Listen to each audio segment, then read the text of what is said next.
What you hear and say will become what you see.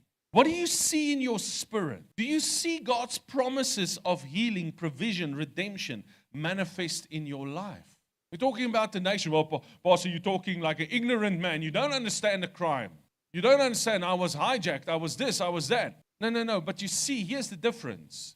We've all been touched by it. But I see myself walking safe, protected, because He gives His angels charge over me.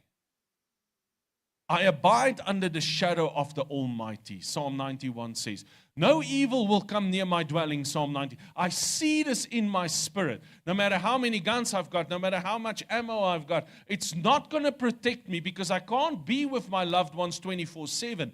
But God can. So what do you see? Amen?